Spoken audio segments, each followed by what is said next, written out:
Un buen médico no solo debe conocer la patología o el conjunto de síntomas que revelan una enfermedad en particular, sino que también ese médico debe conocer las causas que producen la enfermedad. Si un paciente tiene colesterol alto, no basta con que el médico le dé una receta. Seguramente ese paciente tendrá que cambiar sus hábitos alimenticios, porque de lo contrario va a recaer después que pase el efecto del medicamento. Bueno, mis hermanos, eso mismo ocurre en nuestra vida cristiana. No basta con saber cuáles son los síntomas que pueden estar revelando el inicio de un proceso de decadencia espiritual, como vimos el domingo pasado. Nosotros debemos conocer también cuáles son las causas que provocan ese estado y así poder cuidarnos en una forma apropiada. La razón por la que nosotros debemos examinarnos a nosotros mismos regularmente, como dice Pablo en 2 Corintios capítulo 13, versículo 5, no es únicamente para estar seguros de que en verdad nosotros hemos creído en Cristo. Ese autoexamen también es necesario para conocer cuál es el estado en que se encuentra nuestra salud espiritual. Ese autoexamen es algo que nosotros deberíamos hacer al menos cada vez que vengamos a la iglesia a celebrar la cena del Señor, como dice Pablo en 1 Corintios 11:28.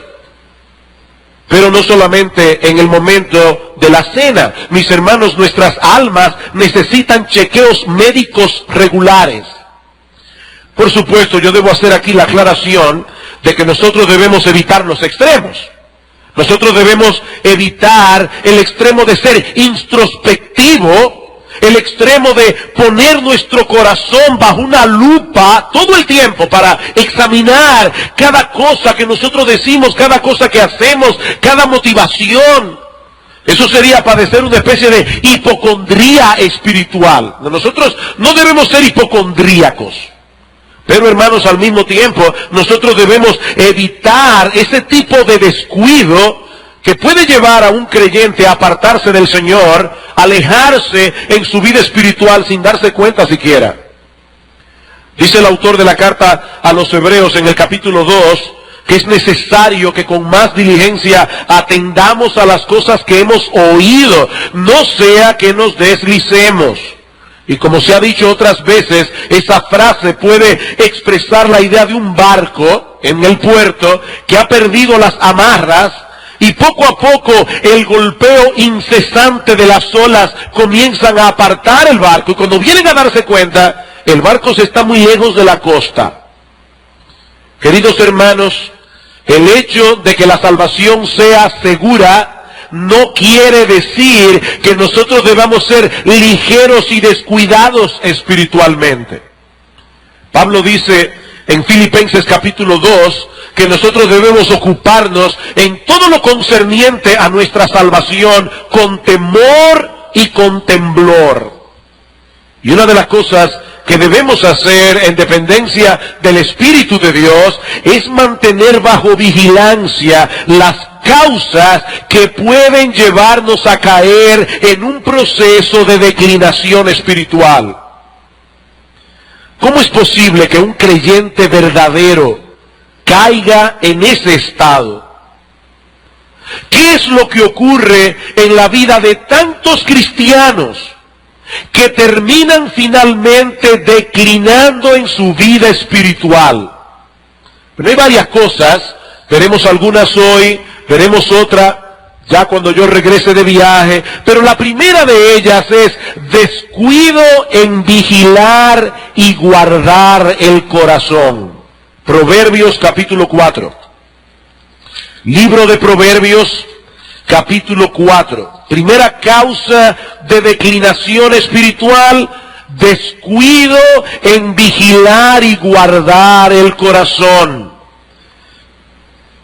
Dice el proverbista en el capítulo 4, versículo 20, hijo mío, está atento a mis palabras, inclina tu oído a mis razones, no se aparten de tus ojos, guárdalas en medio de tu corazón, porque son vida a los que las hallan y medicina a todo su cuerpo.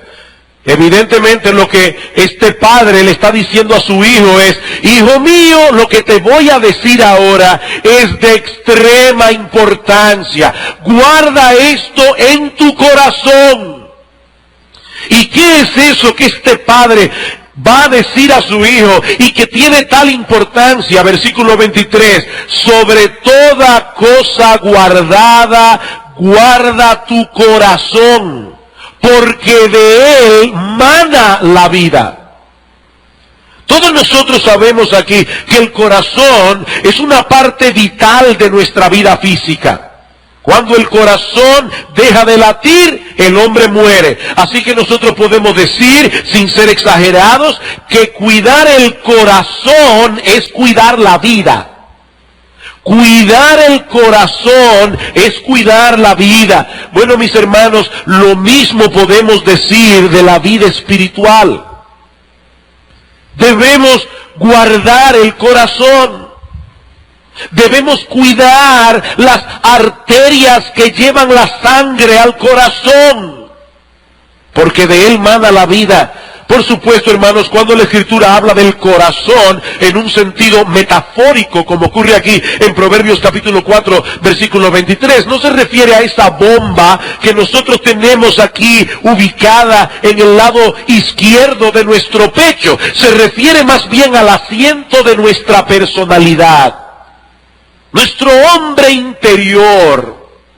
Lo que somos espiritualmente, es allí en el corazón donde reside nuestro entendimiento, donde reside nuestra voluntad, donde residen nuestros afectos. Del corazón mana la vida, dice Proverbios 4:23. Es del corazón que surgen nuestros pensamientos, nuestras decisiones, nuestras acciones, nuestros sentimientos. Por eso se nos manda en la Escritura a poner toda diligencia en guardar el corazón. Debemos poner en esa tarea todo nuestro empeño. Dice el autor de Proverbios, más que el empeño que tú pones en cuidar o guardar cualquier otra cosa. Hermanos, muchas veces nosotros decimos con la boca que apreciamos algo. Nuestros hechos dicen todo lo contrario. Por ejemplo, ¿cuántas personas de buena posición social tienen sus joyas bien guardadas en casa? Muy bien guardadas. Yo me pregunto cuántas personas le dan a las personas del servicio la llave donde está la caja fuerte o la combinación de la caja fuerte donde ellos guardan sus joyas. Supongo que nadie lo hace. ¿Cuántas personas dejan en manos de personas desconocidas prácticamente la vida de sus hijos? ¿Cuántas madres dejan a sus hijos en manos de otras personas? Ahora, si usted le pregunta, ¿qué es lo más importante de tu vida, tus joyas o tus hijos? Evidentemente va a decir, no, mis hijos. Pero no es lo que nosotros decimos con la boca, es lo que nosotros hacemos. Es lo que nosotros hacemos. Ustedes recordarán aquella famosa historia que creo escribió Rabindranath Tagore, un escritor hindú que ganó el premio Nobel hace unas décadas atrás. Rabindranath Tagore compuso una historia donde habla de una mujer viuda que al morir su esposo y quedar completamente en la indigencia, decide irse al desierto con su hijo a morir. Ella no quería morir en el pueblo. Así que esta mujer sale hacia el desierto, pasa por una cueva y de repente escucha que de la cueva sale una voz que le dice, entra, toma todo lo que quieras, pero no dejes lo más importante. Ella entra a la cueva y la cueva estaba llena de joyas. Joyas, diamantes, cadenas de oro, la plata era como nada, como polvo. Y esta mujer comienza a aviarse de todo lo que puede. Y la voz le decía, toma todo lo que quieras, pero no dejes lo más importante.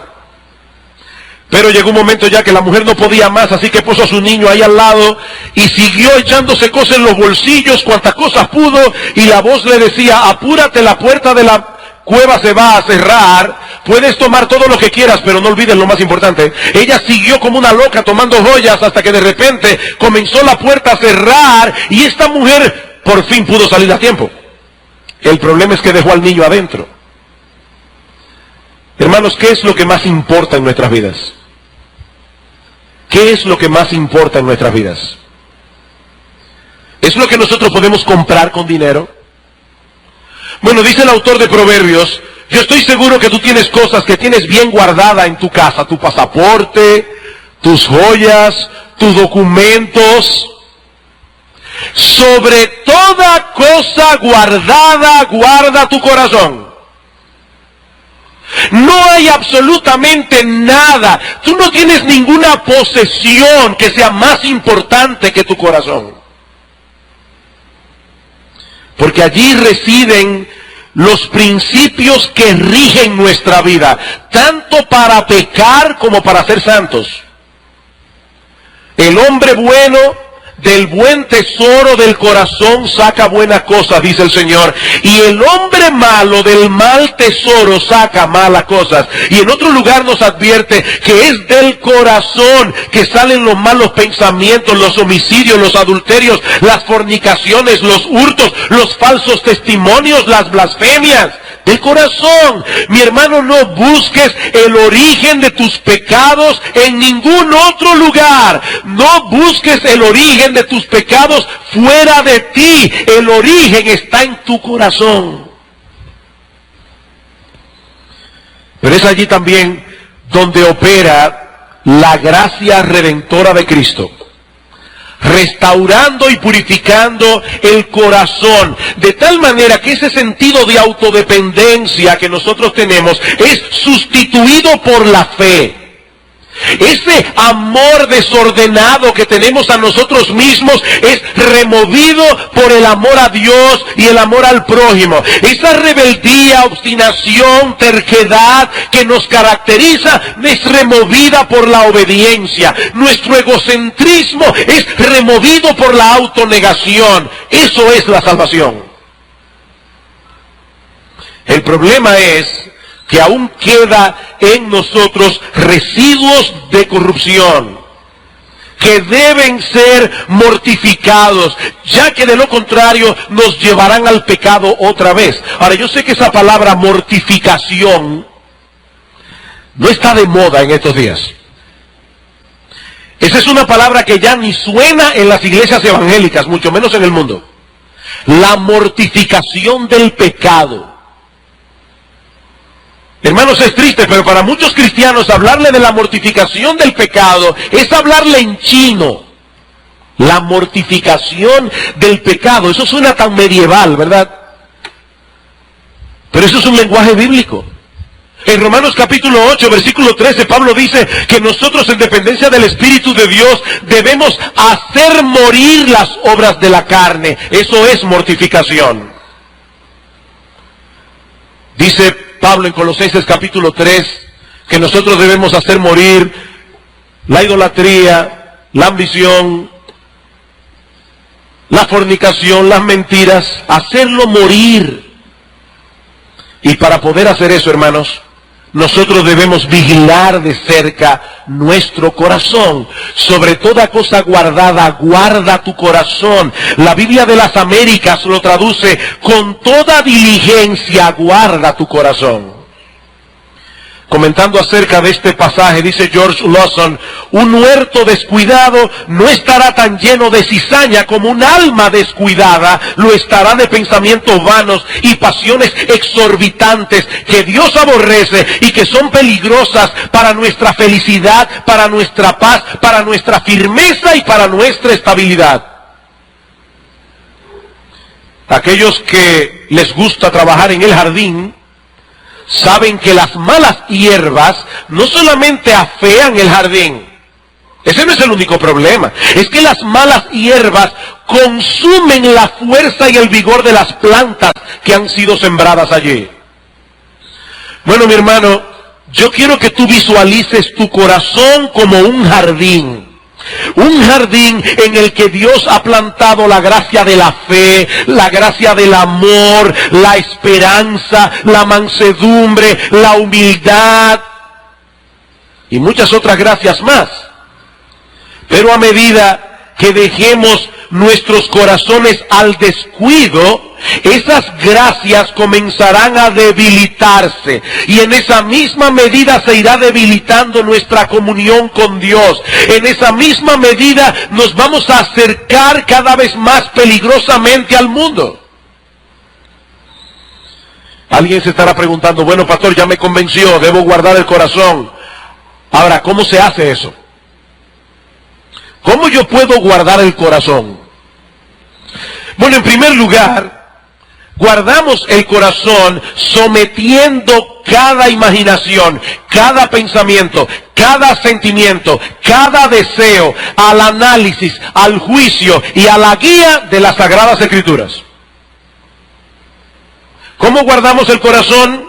Sometiendo cada imaginación, cada pensamiento, cada sentimiento, cada deseo al análisis, al juicio y a la guía de las Sagradas Escrituras. El creyente que actúa irreflexivamente, sin pensar si eso que él quiere, si eso que él desea es o no conforme a la voluntad revelada de Dios, ese creyente comenzará a declinar.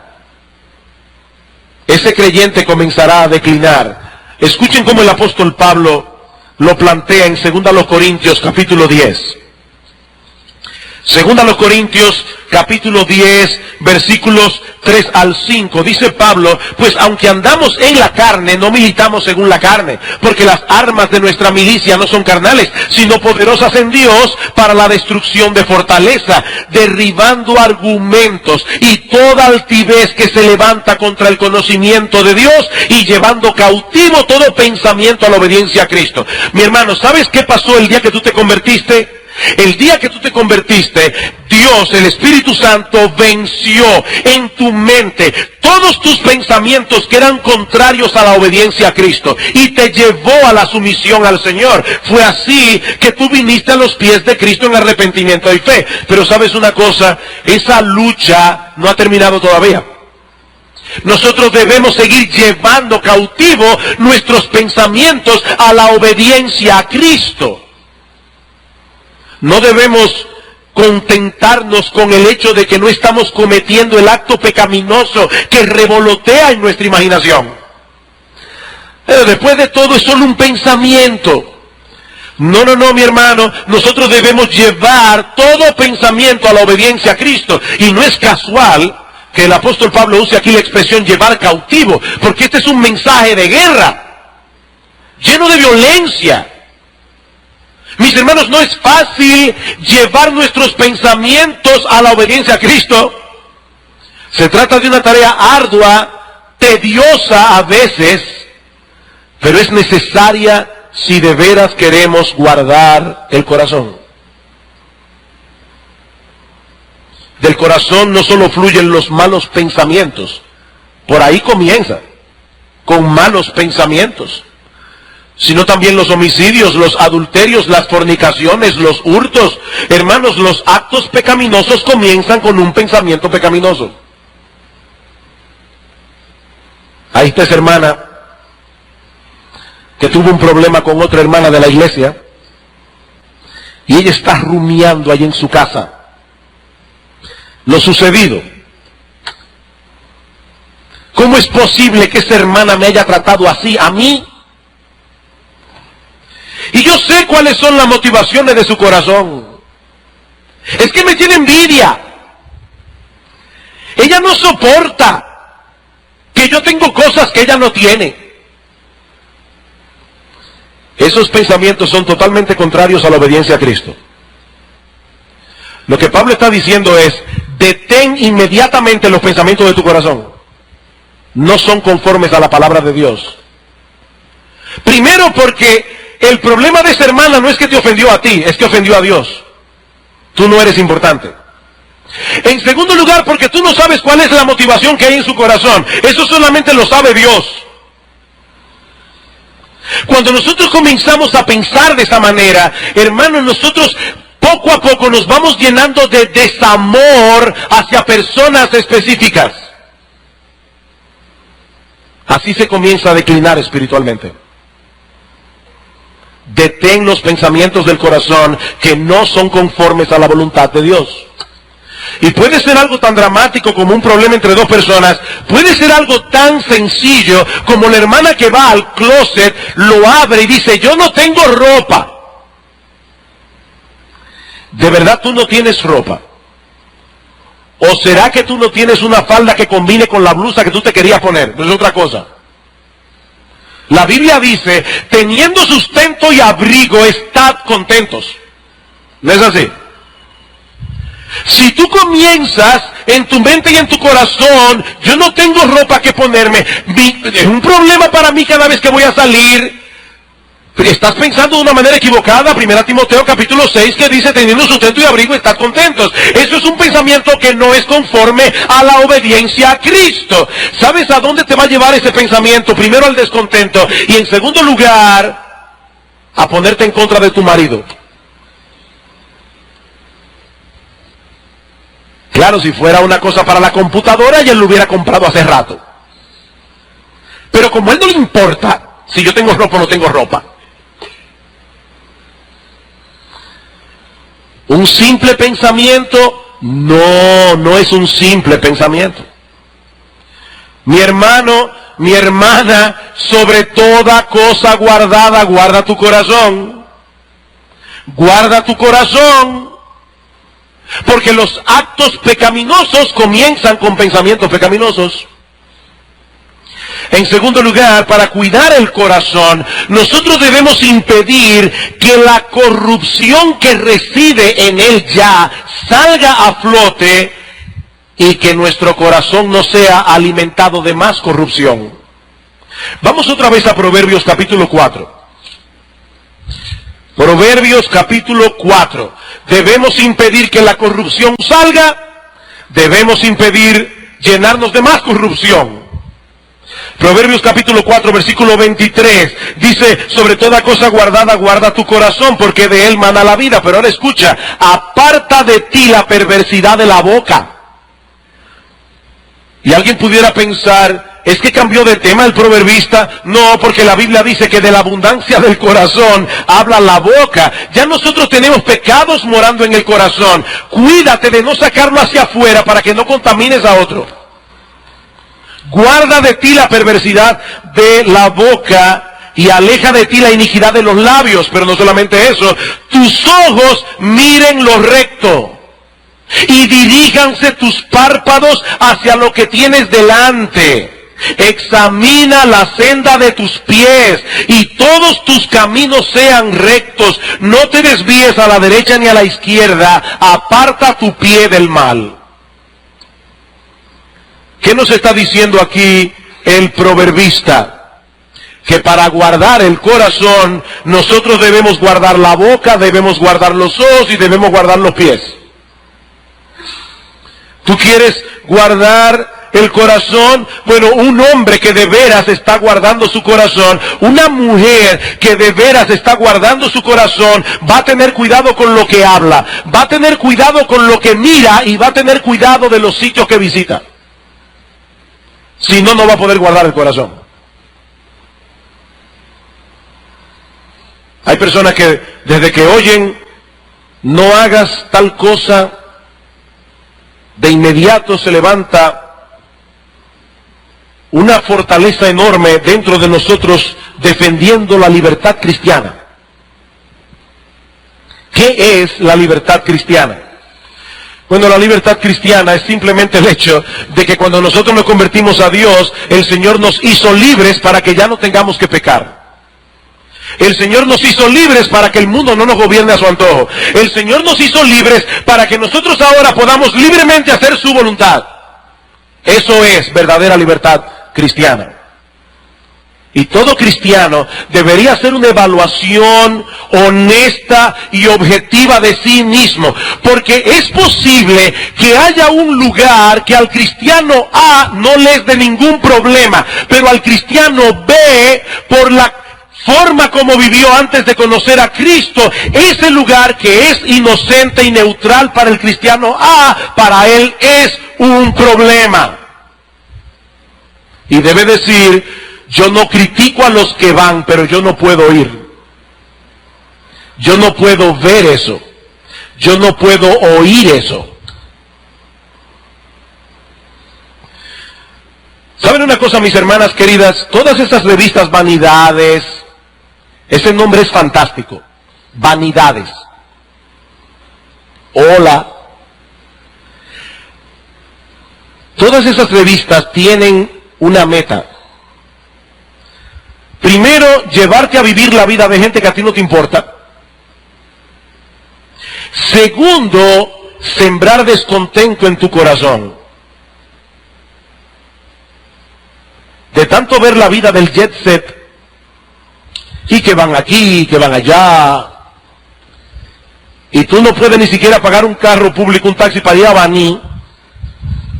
¿Ustedes creen que eso es inocuo? No, eso no es inocuo. Yo no estoy diciendo, en la iglesia bíblica del Señor Jesucristo los pastores prohíben leer vanidades. Yo no estoy diciendo eso. Lo que yo te estoy diciendo, mi amada hermana, es que tú debes ser honesta, tú debes ser objetiva y preguntarte qué efecto están causando esas cosas en tu corazón.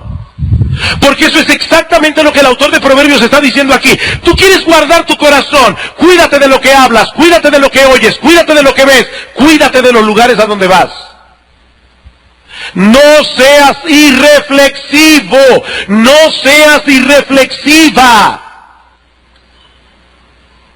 Me da pánico cuando yo oigo a un creyente que su único argumento para hacer ciertas cosas es: todo el mundo lo hace. ¿Y qué importa si todo el mundo lo hace? Ese no es el problema.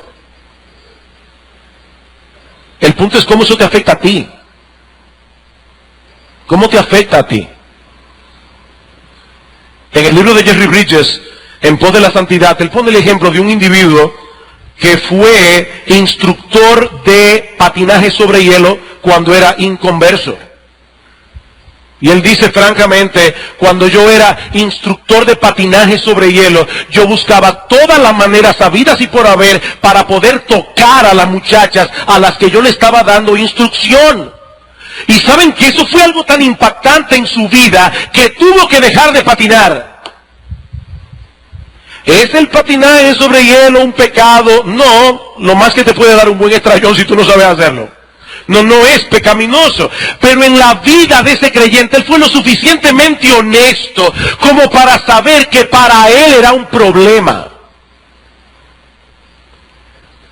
Claro, ¿cuál es el problema de los que tienen problemas? Que a veces entonces hacen una lista.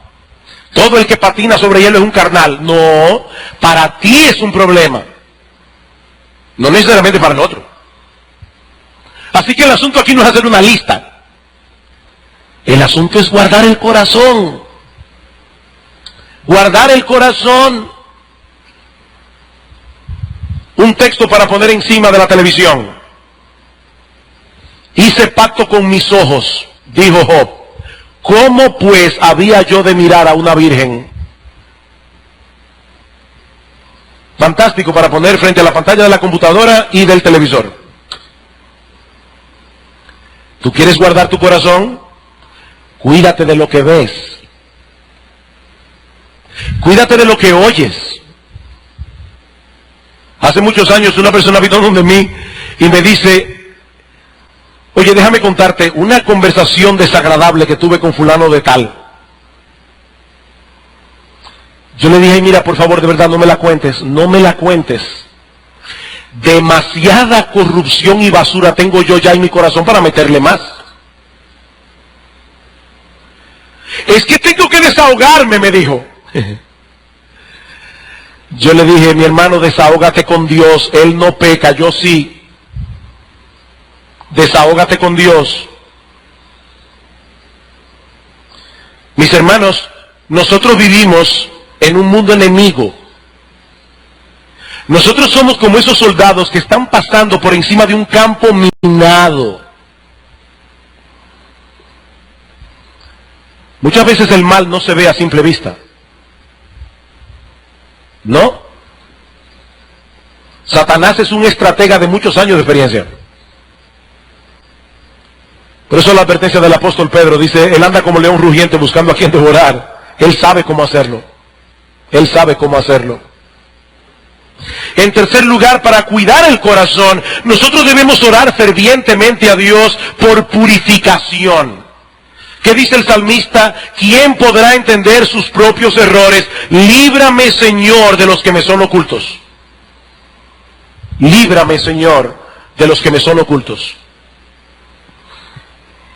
¿Cuántas veces te ha pasado? A mí me ha pasado que al dejar una conversación y repasarla en mi mente, digo, yo dije eso para buscar gloria personal. Yo dije eso porque soy un orgulloso. Nosotros tenemos que pedirle al Señor, Señor, ayúdame a conocer mis propios errores. Líbrame de aquellos que me son ocultos. Salmo 86, enséñame, oh Jehová, tu camino. Afirma mi corazón para que tema tu nombre. Nosotros tenemos que orar a Dios. Hermano, nosotros no podemos en esta lucha solos. De verdad, no podemos. No podemos. Así que la primera causa para el deterioro espiritual es el descuido en vigilar y guardar el corazón. Otro paso que conduce a la decadencia es descuido en nutrir y desarrollar las gracias espirituales del alma. Descuido en nutrir y desarrollar las gracias espirituales del alma. No se trata simplemente de guardarnos de algo. Nosotros también tenemos que hacer algo positivo. Si dejamos de nutrir y desarrollar constante, diaria y diligentemente las gracias espirituales del alma, el proceso de declinación espiritual se activa de inmediato. Tan pronto dejamos de nutrir la fe,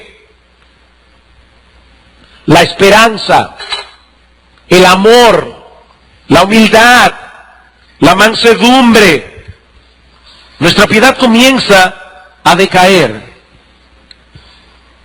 Hermanos, son esas gracias las que Dios nos ha conferido en la salvación, las que han de guardar nuestras almas en santidad y las que nos permitirán crecer y estar cerca de Él. En la medida en que esas gracias crecen y se desarrollan, en esa misma medida nosotros desearemos cada vez más santidad, más cercanía con aquel que es la imagen misma de esas gracias, nuestro bendito, precioso y glorioso Señor y Salvador Jesucristo.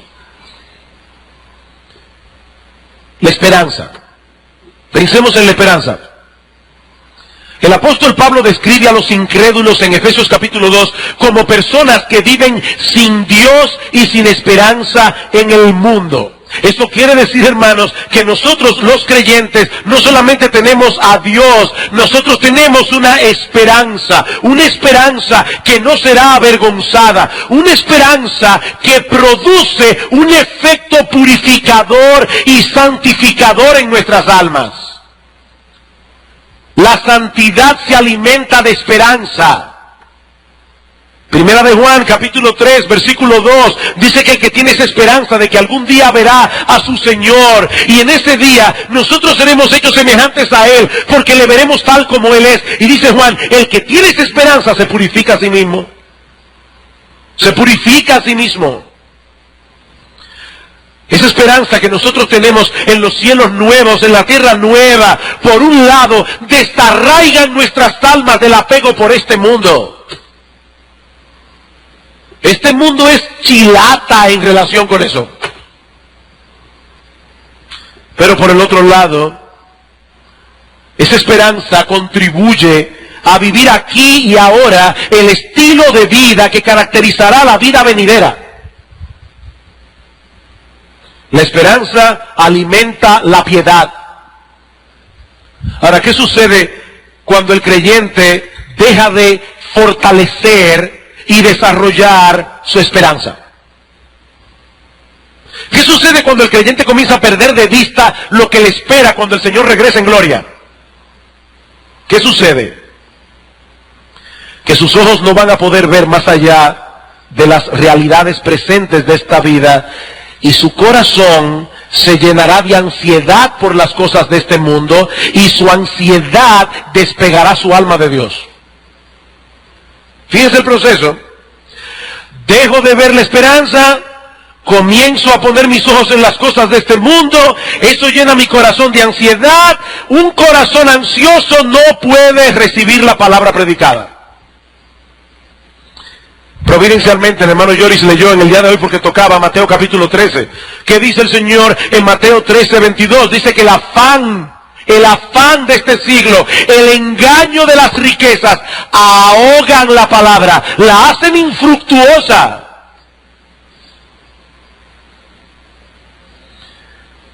Mi hermano, recuerda que en todos nosotros, los cristianos, existe una tendencia secreta, perpetua y alarmante, como dice Octavio Winslow, de alejarnos de Dios. Si dejas de ocuparte de tus gracias, si dejas de alimentar tu fe, tu esperanza, tu amor, ellas no crecerán solas, decaerán, se debilitarán cada vez más, y tu vida espiritual se debilitará también. Y allí estará ese creyente sentado en un banco de la iglesia, cantando junto con los demás, leyendo la escritura, muy bien religioso por fuera. Por dentro estará carcomido y debilitado en gran manera. Y alguien puede estar pensando otra vez: perfecto, pastor, ya me convenció, ahora ¿cómo yo nutro y ejercito las gracias espirituales? Ese lenguaje me es abstracto. Bien, vamos a ver cosas concretas. En primer lugar, a través de la oración continua. A través de la oración continua. Efesios capítulo 3. Efesios capítulo 3. Mis hermanos, nosotros tenemos que cuidarnos, porque muchas veces, y yo me incluyo allí, muchas veces nuestras oraciones parecen una lista para los Reyes Magos. Señor, yo quiero esto, un mejor carro, un mejor sueldo, esto, aquello, lo otro y lo demás allá. Oigan cómo oraba Pablo. Por esta causa, Efesios 3:14, doblo mis rodillas ante el Padre de nuestro Señor Jesucristo, de quien toma nombre toda familia en los cielos y en la tierra, para que os dé conforme a las riquezas de su gloria. Me fascina eso. No para que os dé de sus riquezas en gloria. Lo he dicho muchas veces, lo voy a repetir. Si Donald Trump o Bill Gates te da de sus riquezas, puede ser $1 millón y pueden ser 5 centavos, porque ambos salieron de sus riquezas. Ahora, si Bill Gates o Donald Trump te da conforme a sus riquezas, eso es otra cosa. Y este texto no dice que Pablo estaba pidiendo para que Dios nos dé de sus riquezas. Dice allí: oro a Dios para que os dé conforme a las riquezas de su gloria, el ser fortalecidos con poder en el hombre interior por su espíritu, para que habite Cristo por la fe. Y alguien dirá: pero pastor, espérese un momento, ¿y Cristo no habita ya en el corazón de todos los creyentes? Sí, pero la palabra habitar que usa Pablo allí es una palabra compuesta que significa hacerle una habitación confortable a Cristo en el corazón. Hay creyentes que tienen a Cristo morando en su corazón, pero está trancado en el closet de la ropa blanca. Ahí es que tienen reservado al Señor. Y Pablo dice: yo le pido a Dios que los fortalezca en el hombre interior, para que Cristo tenga en vosotros una morada confortable en vuestro corazón, a fin de que, arraigados y cimentados en amor, seáis plenamente capaces de comprender con todos los santos cuál sea la anchura, la longitud, la profundidad y la altura, y de conocer el amor de Cristo que excede a todo conocimiento, para que seáis llenos de toda la plenitud de Dios. ¡Wow! ¡Wow! ¡Qué petición! A los niños se les enseña una canción en la escuela dominical que dice: El amor de Dios es maravilloso, el amor de Dios es maravilloso, el amor de Dios es maravilloso. Es tan alto que no puedo ir arriba de Él, es tan bajo que no puedo ir debajo de Él, es tan ancho que no puedo ir afuera de Él. Tan grande es el amor de Dios. Bueno, Pablo dice exactamente eso del amor de Cristo, excede a todo conocimiento. Pero yo quiero que ustedes sean fortalecidos en el hombre interior para que ustedes puedan entender mejor ese amor. Para que ustedes puedan tener, y no quiero ser irrespetuoso aquí, pero para que ustedes puedan tener un romance tal con vuestro Salvador, que las cosas del mundo pierdan su valor.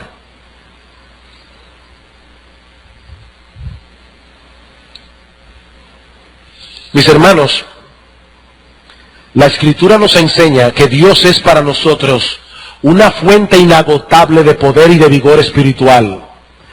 Por lo tanto, es a Él que nosotros debemos acudir constantemente en oración, procurando obtener esa fuerza y ese vigor que solo proviene de Él. Nosotros no podemos por nosotros mismos. Pablo está preocupado por la vida de piedad de estos creyentes. Y oigan lo que pide por ellos.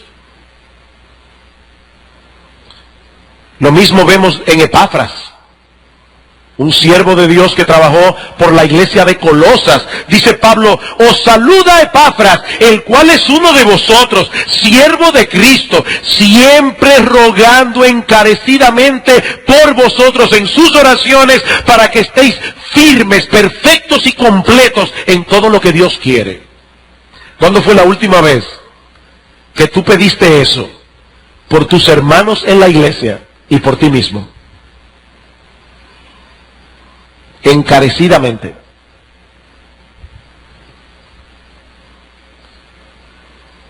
Nuestras oraciones revelan aquello a lo que nosotros le damos importancia. ¿Qué revelan tus oraciones? ¿A qué tú les estás dando importancia? ¿Manifiestan tus oraciones un genuino deseo y anhelo por la justicia de Dios en tu vida? Estamos rogando encarecidamente porque aquel que comenzó en nosotros la buena obra la perfeccione. Estamos orando porque nuestro amor abunde aún más y más, o porque seamos llenos de frutos de justicia que son por medio de Cristo para gloria y alabanza de Dios. Los que conocen su Nuevo Testamento saben que estoy citando textos del Nuevo Testamento. Esas son las oraciones que aparecen en el Nuevo Testamento. ¿Qué dice Santiago? Ustedes no tienen lo que quieren porque no lo piden. Y a veces piden, pero piden mal para gastar en vuestros deleites.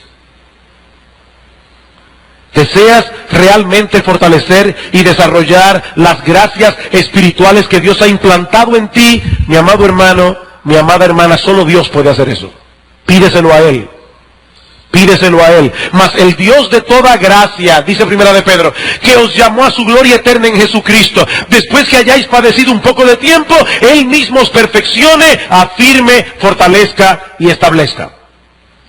Ahora nota, Él no solamente es el Dios de toda gracia, Él también es el Dios de toda sabiduría. Cuando tú le pidas a Dios todo eso, Él tiene su procedimiento, y no siempre encaja con el tuyo, ni con el mío. ¿Recuerdan aquella señora que fue donde el pastor le dijo, pastor, por favor, yo necesito que usted ore por mí, yo necesito paciencia? Yo me impaciento mucho con mi esposo, me impaciento mucho con mis hijos, yo necesito paciencia. Muy bien, hermana, vamos a orar. Señor, yo te ruego, te suplico que traigas problemas a la vida de esta hermana, dificultades, tribulaciones. La hermana se espantó. Pero ven acá, ¿y cómo tú crees que Dios te va a dar paciencia? Romanos capítulo 5. Es a través de las dificultades, las tribulaciones, los problemas que el Señor nos da paciencia. Entonces, cuando nosotros le pedimos a Dios, Señor, ayúdame a abundar más en amor, espera la respuesta. Pero no le temas a Dios. Él sabe lo que Él hace. Él sabe lo que Él hace. En segundo lugar, por eso es que Pedro dice, después que hayáis padecido un poco de tiempo, Él mismo os perfeccione, después que hayáis padecido. En segundo lugar, ¿cómo fortalecemos las gracias? A través del ejercicio. A través del ejercicio constante de esas gracias. ¿No es lo que dice Pedro en segunda de Pedro capítulo 1, versículos 3 al 10? Dice que como todas las cosas que pertenecen a la vida y a la piedad nos han sido dadas por su divino poder. Dice, por esto mismo poner toda diligencia en añadir a vuestra fe virtud, a la virtud conocimiento, al conocimiento dominio propio, al dominio propio paciencia, etcétera, etcétera. Ejercítate. ¿Qué le sucede a un levantador de pesas que de repente deja de hacerlo? O que con el tiempo ese cuerpo firme, robusto, musculoso, comenzará a debilitarse y los músculos comenzarán a ponerse flácidos. Bueno, mi amado hermano, Dios ha implantado en ti virtudes espirituales, gracias espirituales, pero eres tú quien debes poner toda diligencia en activarlas. Eres tú quien debes poner toda diligencia en dependencia del Espíritu de Dios en ejercitar esas gracias. Cuando tú pones tu vista en las cosas de arriba, no en las de la tierra, estás fortaleciendo tu fe. Cuando tú alimentas tu mente con las promesas de Dios y buscas en ella el consuelo en medio de la aflicción, estás fortaleciendo y alimentando la esperanza. Cuando decides preocuparte por los hermanos de la iglesia y servirles sacrificialmente, sobre todo aquellos que no te caen muy bien, estás fortaleciendo tu amor.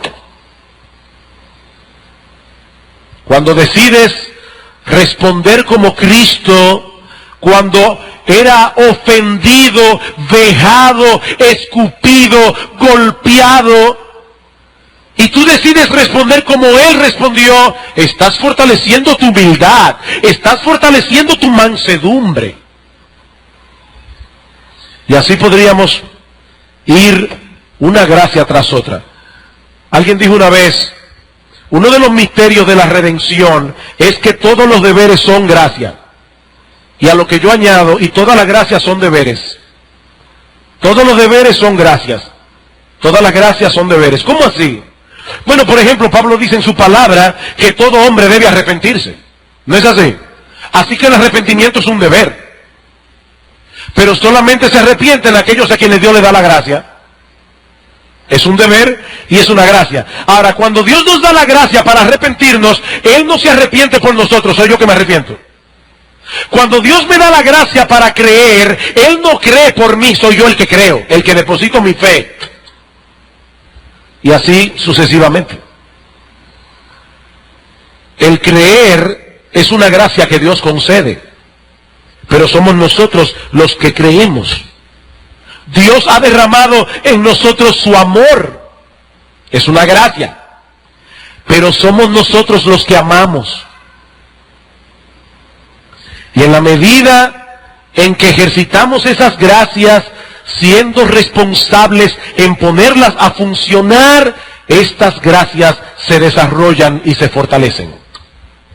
Así que las gracias son fortalecidas a través de la oración, a través del ejercicio continuo, pero sobre todo y por encima de lo demás, y esto es muy breve, esas gracias son alimentadas y fortalecidas con Cristo mismo. Con Cristo mismo. Ya nosotros vimos eso en el primer sermón. Las gracias que Cristo ha implantado en nosotros son suyas y son alimentadas por Él. Nosotros estamos vivos espiritualmente porque Cristo nos comunicó su propia vida. En el momento en que fuimos salvados, el Espíritu de Cristo vino a morar en nosotros y comenzó a transformarnos en su imagen. Ese es el proceso en el que estamos ahora. Ya no vivo yo, mas vive Cristo en mí. Y lo que ahora vivo en la carne, lo vivo en la fe del Hijo de Dios, el cual me amó y se entregó a sí mismo por mí. ¿Cuáles son esas características de Cristo que el Espíritu de Dios está forjando en nosotros? El fruto del Espíritu: amor, gozo, paz, paciencia, benignidad, bondad, fe, mansedumbre, templanza. Cristo es eso perfectamente. Nosotros no. Estamos creciendo en eso. ¿Y qué tenemos que hacer? Alimentarnos de Cristo por la fe. Alimentarnos de Cristo por la fe. ¿Qué quiso decir el Señor cuando le dijo a los judíos: yo soy el pan de vida, el que come mi carne y bebe mi sangre tiene vida eterna? Evidentemente no estaba hablando del ritual de la misa. Ni siquiera estaba hablando de la Santa Cena. El que cree en mí tiene vida eterna. Dices en ese mismo texto, es creer en Él, creer en Él. Pero hermanos, ¿saben una cosa? No es creer en Él para conversión solamente. Por fe andamos, no por vista. Es que nosotros debemos vivir la vida cristiana depositando nuestra fe en Cristo todo el tiempo, todo el tiempo, todo el tiempo. Fe en Él, fe en Él. Es por medio de la fe que nosotros debemos ver su gloria. Es por medio de la fe que nosotros debemos verle como nuestro sumo sacerdote. Cada vez que pecamos, Señor, perdóname. Yo sé que por tu muerte en la cruz soy perdonado. Es por medio de la fe que yo debo ver a Cristo sentado en su trono como el Rey de Gloria, a quien yo debo obedecer, cuya voluntad yo debo someterme. Por fe, es por medio de la fe que yo veo a Cristo a mi lado, en medio de las dificultades, porque Él ha prometido de aquí yo estoy con vosotros todos los días hasta el fin del mundo. Es así que nos alimentamos de Cristo.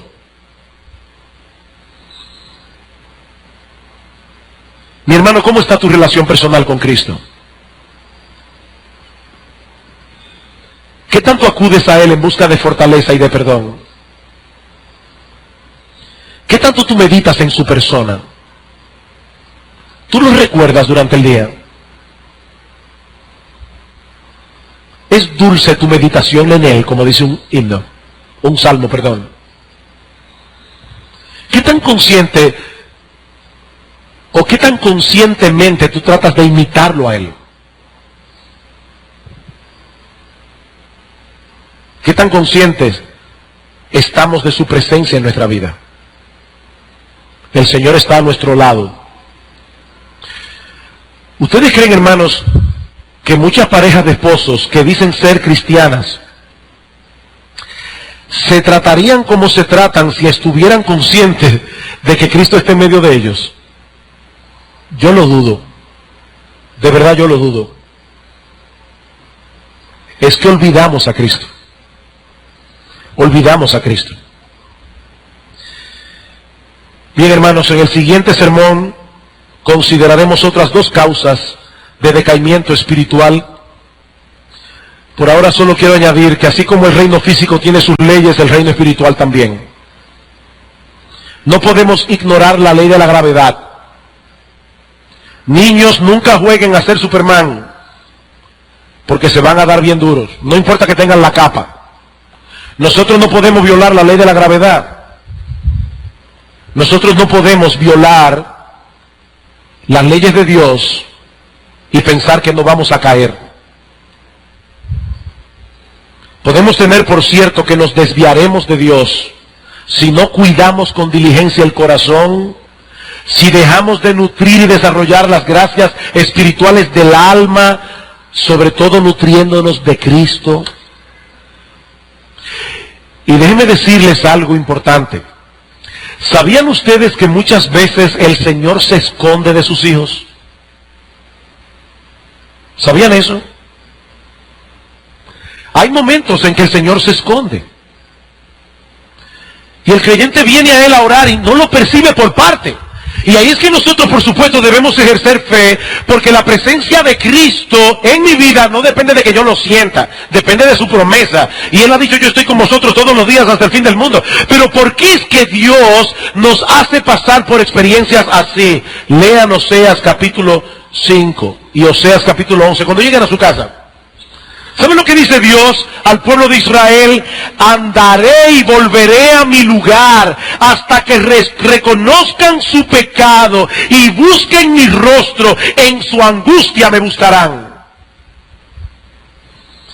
Muchas veces Dios nos hace sentir lejos para que nosotros entonces procuremos activamente acercarnos. Nosotros somos como esos perros que están jugando con el hueso como si no les importara. Traten de quitarle el hueso. Y a veces Dios nos ve jugando con la vida cristiana. Jugando con la vida cristiana. Cogiendo lo suave. Y Dios trata de quitarnos el hueso. ¿Saben para qué? Para que despertemos. Para que despertemos. Mi hermano, mi hermana, y déjame decirte algo, cuando pases por...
esa experiencia, no cometas el error de querer tapar esa falta de Cristo en tu vida con cualquier otra cosa que no sea Cristo mismo. Porque el problema es que muchas personas se sienten lejos de Dios y entonces quieren sustituirlo. No, cuidado. Solo Cristo suple la falta de Cristo. Es que no hay nadie como Él. No hay nadie como Él. Que Dios nos ayude a fortalecer nuestra vida espiritual, fortaleciendo nuestra comunión con Cristo. Que Dios ensanche nuestros corazones para poder amar y adorar más intensamente a nuestro Señor y eliminar de nuestras vidas todo aquello que se está interponiendo entre nosotros y Él, aún sean cosas legítimas. Aún sean cosas legítimas. Vamos a orar. Padre, nosotros queremos darte muchas gracias, porque tú no nos envías al mundo a vivir nuestras vidas cristianas en nuestras propias fuerzas o descansando en nuestras propias opiniones. Qué bueno, Señor, que nosotros tenemos tu palabra en nuestras manos. Señor, alabado sea tu nombre y alabado sea Cristo nuestro Salvador. Alabado sea nuestro bendito y precioso Señor.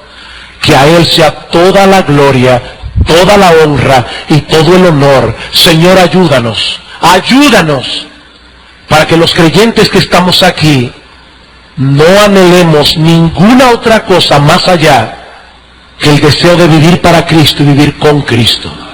En su nombre te lo imploramos. Amén.